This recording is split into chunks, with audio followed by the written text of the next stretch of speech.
Kalau kalian ngerasa episode sebelumnya udah serem, percaya deh, episode ini bakal bikin kalian mikir 2 kali buat jalan sendirian di lorong rumah sakit. Iksan akhirnya dapat giliran jaga malam pertamanya. Dari awal, dia udah merasa nggak enak.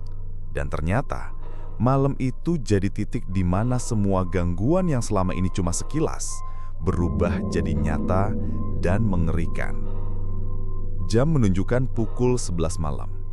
Lorong rumah sakit terasa jauh lebih panjang dari biasanya.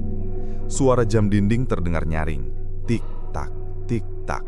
Seakan menghitung detik menuju sesuatu yang buruk. Iksan duduk di meja perawat, mencoba menulis laporan. Tapi tiba-tiba, lampu di lorong padam satu persatu. Seperti ada sesuatu yang bergerak mengikuti alurnya. Gelap mulai menyelimuti rumah sakit. Ia menyalakan senter HP, dan saat cahayanya mengarah ke ujung lorong, terlihat sosok seorang anak kecil berdiri diam. Bajunya lusuh, rambutnya menutupi sebagian wajah. Perlahan anak itu mendongak, tersenyum tipis, lalu berlari masuk ke ruang jenazah. Tubuh Iksan langsung merinding.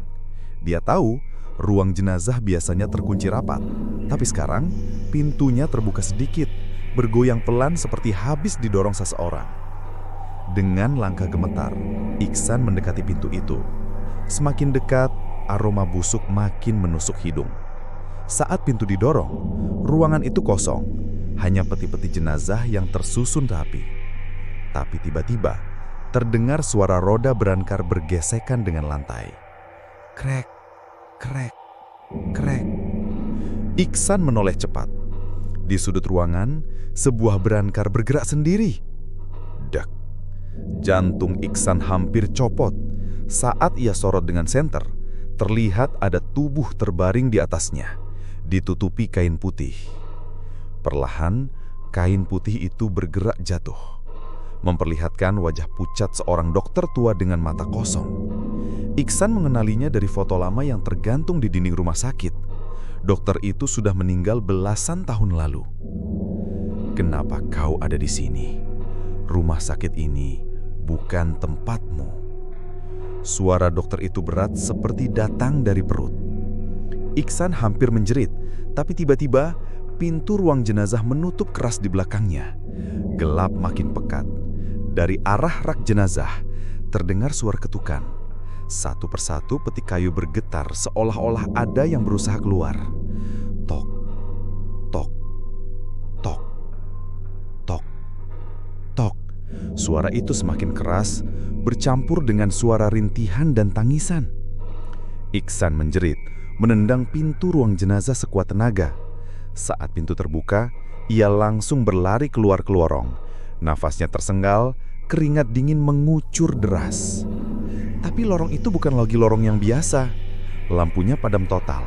Dari kejauhan, terlihat keluarga misterius yang pernah ia lihat di ruang tunggu. Sang ayah, sang ibu, dan anak kecil itu berdiri berjajar.